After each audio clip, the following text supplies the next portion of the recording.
Hey, hi. Yeah, Josh, how are you? Yeah, I'm fine. How are you? Yeah, I'm good. Please go through your topic. Yeah, sure. Yeah. As you know, my name is Venkatesh.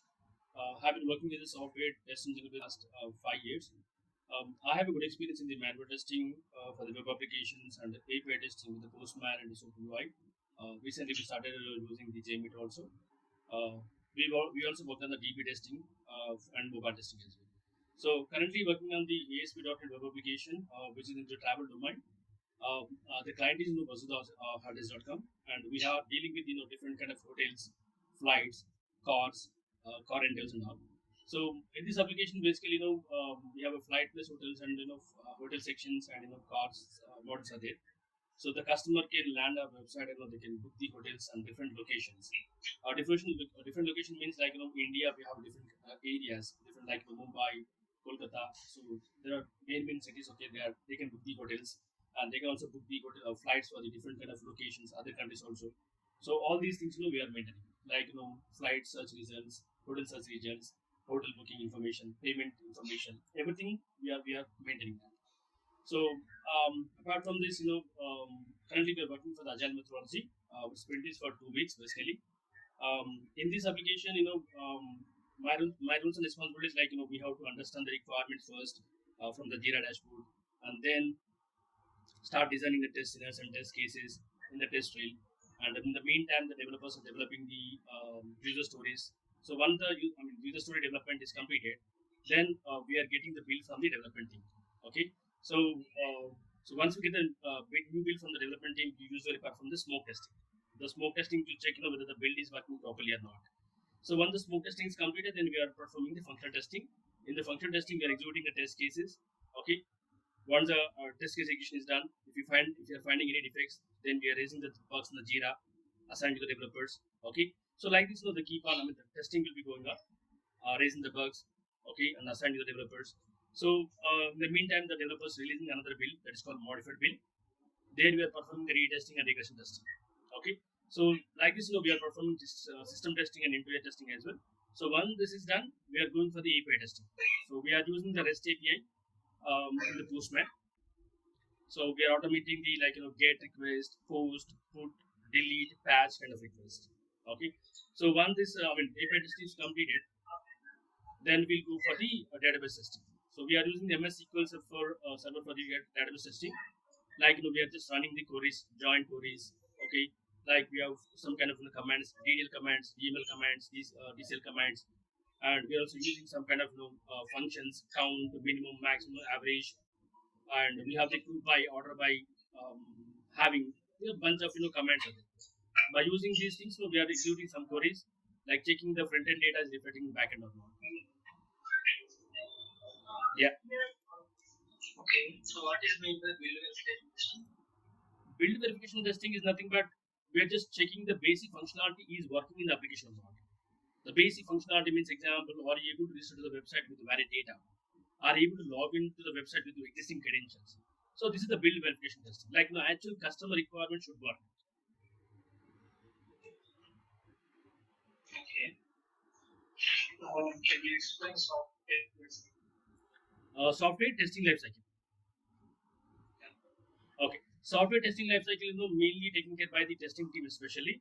Like we have the test analysis, test planning, test designing, test execution, test closure.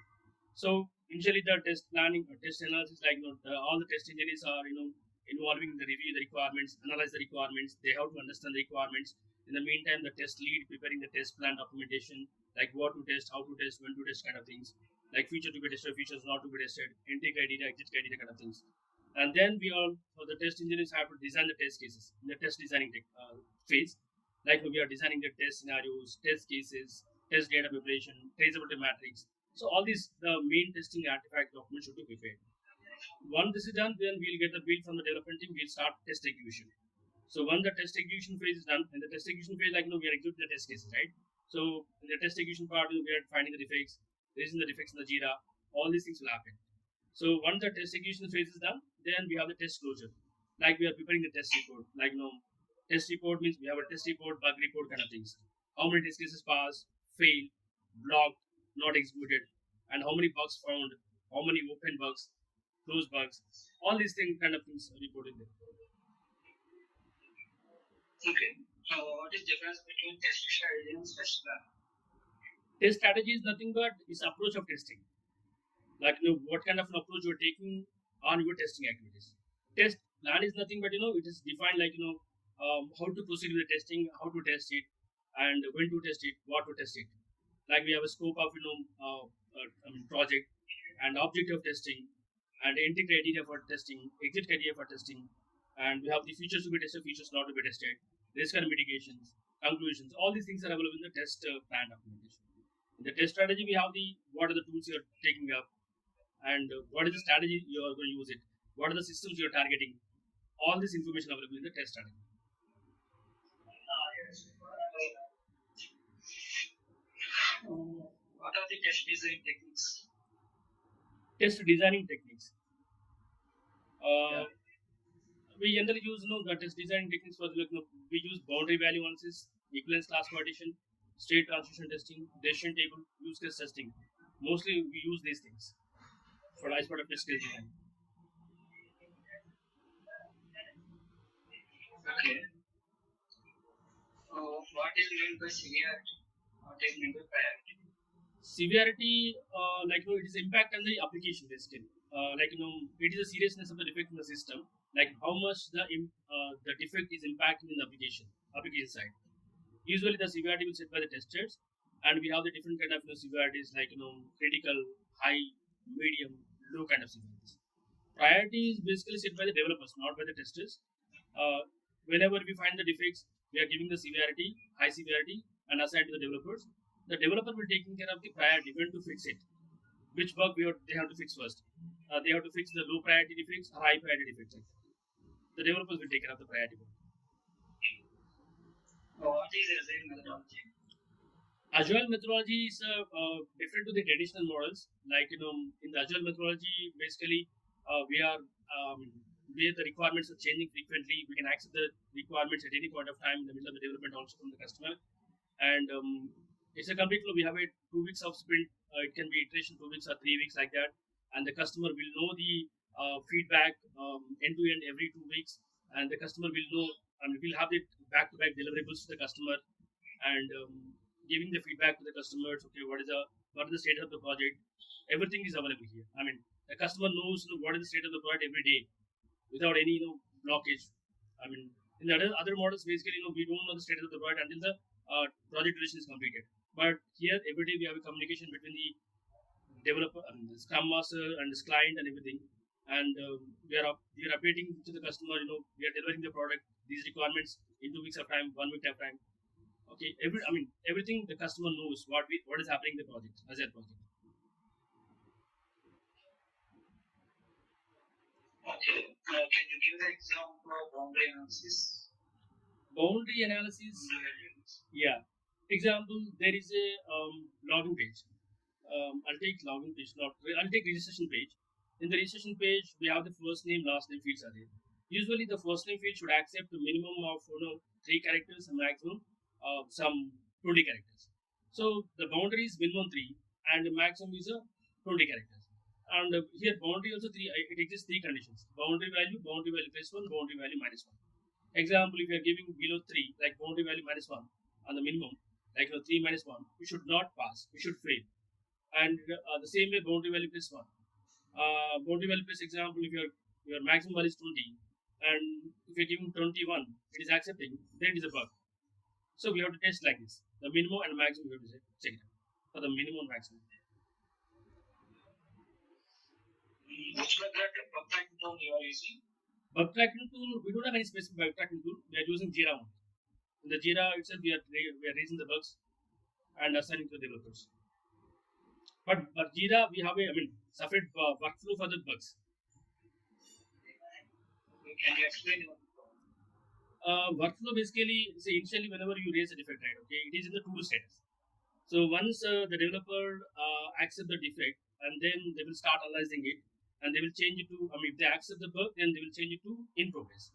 Once they fix it, they will change it to resolved status. Once all the bugs got resolved, and they will change the status to the resolved status, then they will send it to the they will send a build to the testing team for testing, retesting. In the retesting, we are retesting the bugs, and if the bug is working fine, then we are closing it. That is called close status. If it is not working, then we are reopening it. That is a reopen status. Sometimes the bug, when the developers review the bug, right, okay, it is already raised by someone else, then they will change it to duplicate. Uh, Sometimes the bug is not valid. Then they will simply reject the bug. That is called rejected status. Sometimes the bug is not mandatory to fix in this release. We can fix in the future releases. So they can postpone it, like deferred status. And there is one last status called as hold.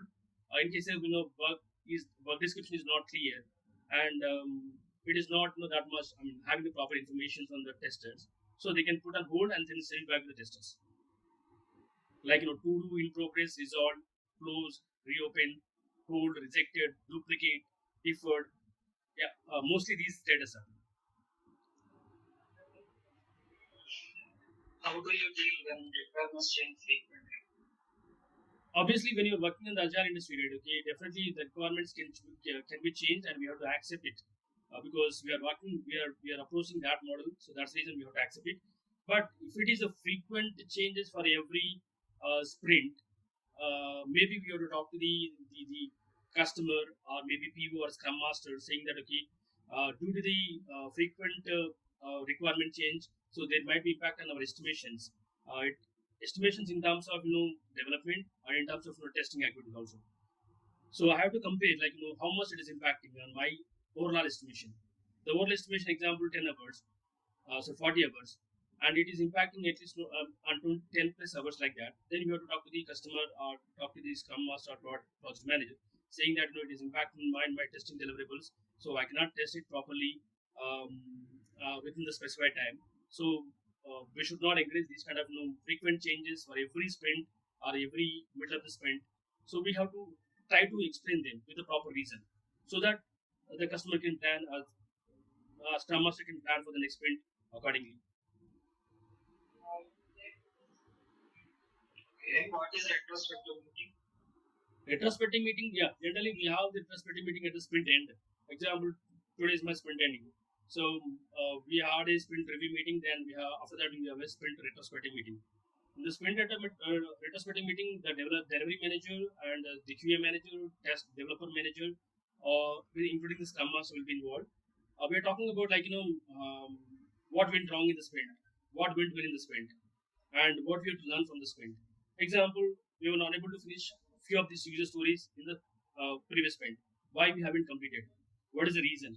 We should have a proper reason to explain to the customer. So definitely we should have a proper reason. It can be a technical issue, or it can be a time constraint, or it can be some other reason. So we should go with this proper reason. What went wrong with the user stories? Why we haven't developed that in time, and why we haven't tested that in time. So we have to tell that with the proper reason. And if something went well, okay, example, in the previous build there is a zero bug, so that is a good to hear, because we have a zero bugs, and that is the quality of the product we deliver to the customer. And what we have to learn. Example, yeah, what we have to learn, like something happened. I mean, can you hear me? Yeah. What to learn? Example, you achieved something well. Okay, we tested so and so back-to-back villages, and we delivered the product to the customer in time, without any problems, without any issues, major issues like that. I'm sorry. Yeah, what is mean by invalid effect? Can you give an example? What is meant by invalid effect? Invalid effect. Invalid effect basically, what we can say, if your example you are raising a bug which is not related to the particular requirements. Okay, maybe you didn't understand the requirement properly. You raise some bug, so that is the reason it can be the invalid effect. What are the deliverables of test execution? Test execution, definitely we should have a test scenario document, test case document, and test data, and traceable methods. Mostly they are test case, test scenarios, and test data is required. Yeah. Did you do any peer review? Yes, of course. Whenever we done with the test case designing part, right? Okay, we are distributing our test cases What are the parameters you consider? for test case review. Yeah, yeah. Okay, for test case review, the parameters like we have some kind of the standard documents to review the so and so documents like test plans and test cases. Like I usually check, are they covered with the complete requirements? Okay, I'll check with what sort of test case they have written. Did they cover GUI test cases? Did they cover functional test cases? In the functional test cases, did they cover any positive cases, negative cases, and non-functional cases, security cases? Yeah, mostly all this I'll usually check. And did they cover any? Did they missing any requirements to write the test cases, something like that? And there should be some standard naming convention for the test case. There should be some proper standard ID for the test case, and preconditions should be required, and that steps mandatory on what is the expected results. Did they write properly or not? So I'll go with these standards. There are only positive and negative test cases. Take an example. Okay, positive means example you're checking the login functionality example. Login to the application with valid credential is a valid positive cases, and log into the application with invalid data. Okay, which is the user is not exist, but you're trying to log it, whether it is able to log in or not. So that is invalid case. What is API testing? API testing. Yeah. API testing basically it's the application programming interface. Testing. Example, you want to test. The information. Example, exchanging the information from one system to another system. So it is exchanging the information from the one system to another system is properly or not. You are sending a request to the target server and getting the response, and you're checking the response code with the 200 or 201, something like that, and response body also. We have to check all these things: cookies, headers, authentication, authorization, kind of things. We have these two type of the services, like we have REST services and the SOAP services. What is authentication? Authentication testing example, the authorized user accessing the so-and-so application with the proper details, it is not allowing. It is allowing or not. You have to check that. You are an authorized user to the so-and-so application. You are checking with the proper credentials. You check whether it is authenticated properly or not. You are doing the right information to check whether it is accepting or not. What are the most common URL schemes? Most common URL schemes. I didn't get this. Most common URL screens. Yeah. Is it related to API?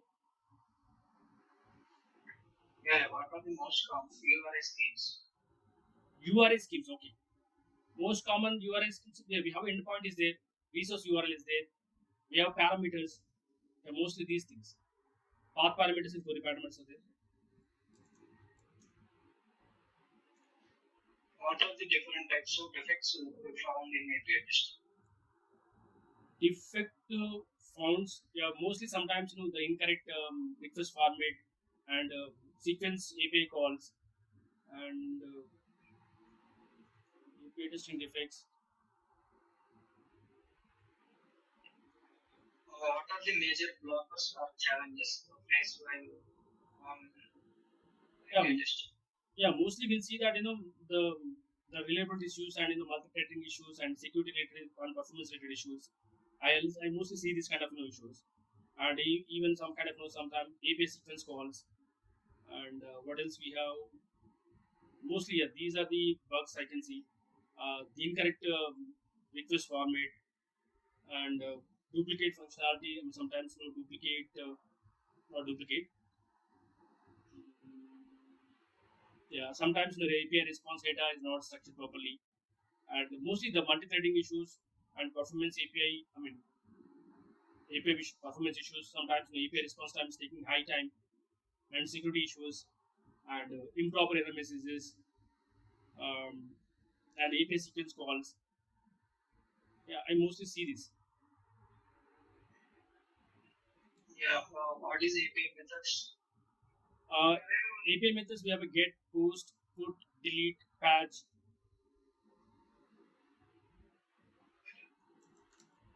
Okay. Types of responses. Types of response code, we have a 200 series, 300, 400, 500 series. Okay. Then we will get 404. 404 is mostly the client side related issue. I think it is related to the forbidden. 404? Yeah. 404 should be not found. The page not found. The page not found, I think. Yeah, not found. Example, the URL is not found in the server. So it is given not found.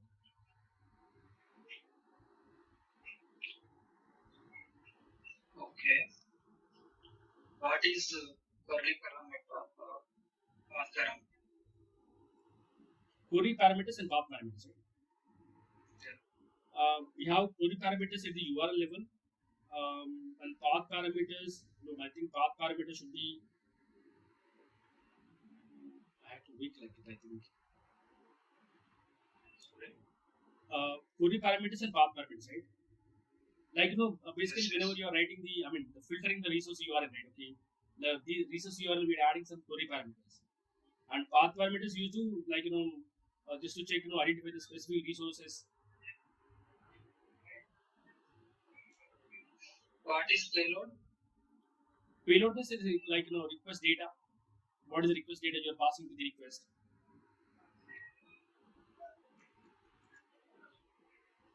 Okay.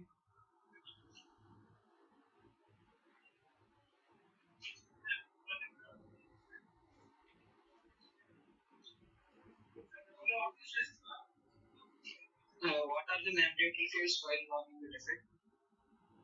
The mandatory fields like, summary should be required, and description with the steps to reproduce, and severity. In case if it is screenshot available, we have to attach the screenshot as well. Summary, description, step to reproduce, and the severity is mandatory with the screenshot, and assign to the developer. Yeah, mostly these are the four parameters. What activities you perform in test closure? Test closure, I'll definitely prepare the test execution report, like, how many test cases pass, and how many test cases executed, how many test cases we targeted, and executed some 80, how many pass, failed, not executed, blocked, and how many bugs we found it, what is the severity of the bugs, high, medium, low. We have to categorize all these things, and we have to prepare the report.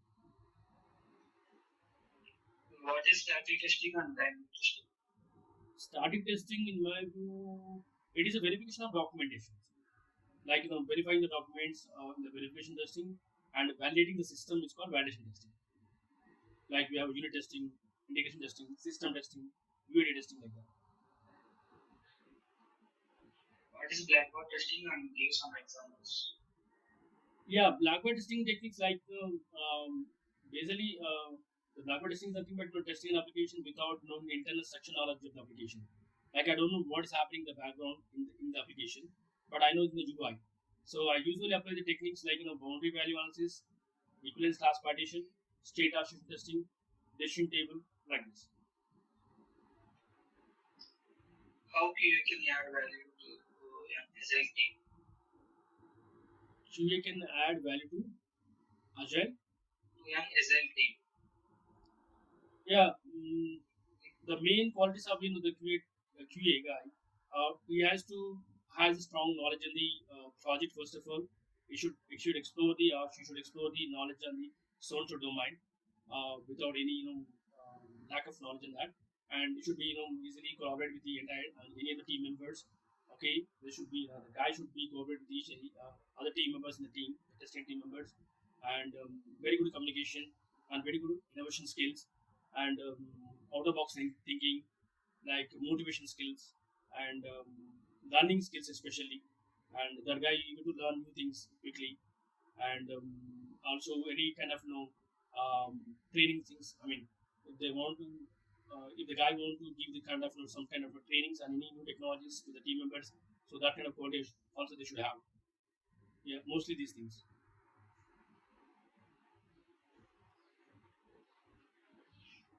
What is the difference between burn up and burn down charts? Burn up and burn down chart. I don't know about the burn up chart. I know about the burn down chart. The burn down chart, like anyway, we are following the sprint.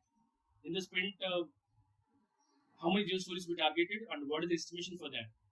So while working in the so and so news story, we are logging the hours, actual logging hours, and actual logging hours and expected logged hours are tracking in the burn down chart. Is it going? The graph is going properly or not? We have to check every time. It is go beyond the estimation. It is below the estimation like that. So just checking expected logged hours and logged hours and actual logged hours. What is the difference between product backlog and the sprint backlog? Product backlog, as soon as the PO or Scrum Master created some user stories, automatically it will go to the product backlog. Product backlog is nothing but that we are targeting for the future sprint items. That not yet planned for the sprint, target for the future sprint items. And the sprint backlog is nothing but whatever you incompleted the requirements, incomplete the user stories in the previous sprint, that will go to the sprint backlog. The new item will go to the product backlog.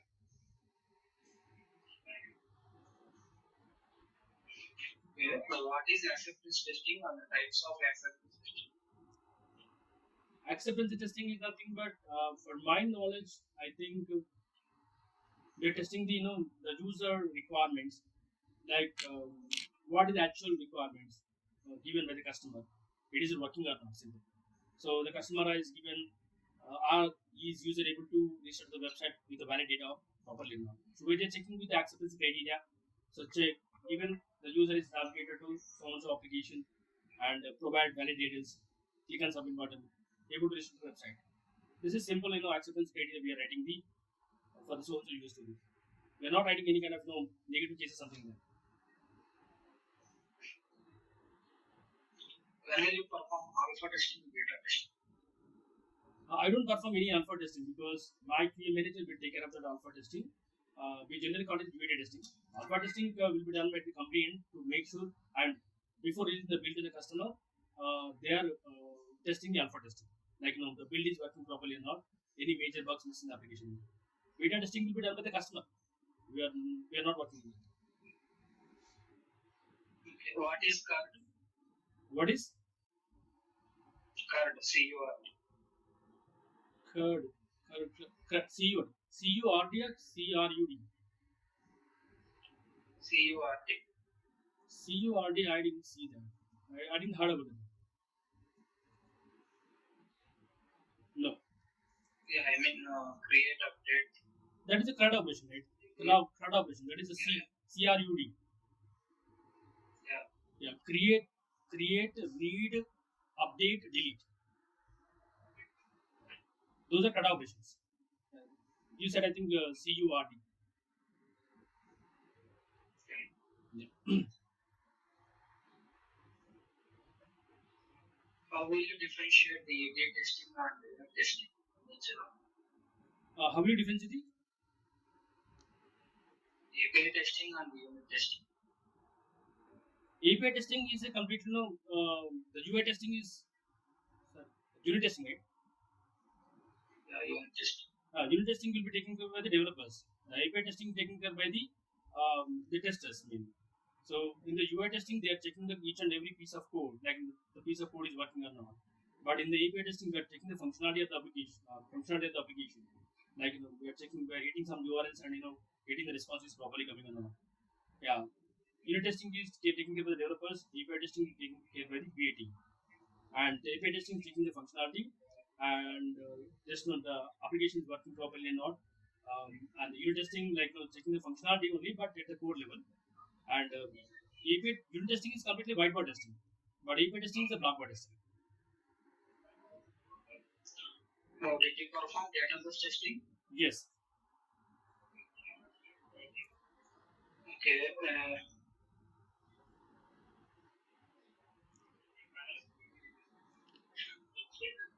Differentiate between delete and truncate.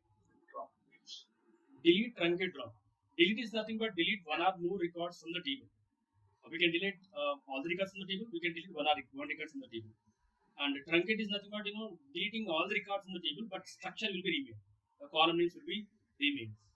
Drop is nothing but deleting the entire table from the database, but it will be no longer exist in the database. How many types of database languages, sir? How many types of database Languages, sir. languages? Languages. I mean, we're talking about some DD language, data definition language, data manipulation language, data query language, data control language, transition control language, something. Yes. Yeah, which operations will you perform? I mostly use DQL commands, the select query, because as a tester, I have the only permission for selecting queries only. I don't have permission for creating the record table, creating the database, something like that. But I can do that. I mean, I know the knowledge. I mean, I have some knowledge on creating the tables, databases, updating the tables, deleting the tables, records, and all these things I have experience. But I didn't try the in the company because they didn't give the permission for it. I use mostly select queries.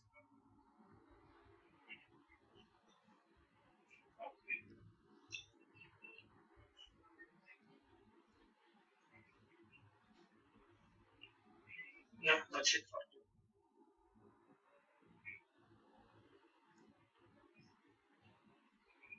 Okay, thank you, Vijay. Yeah, thanks.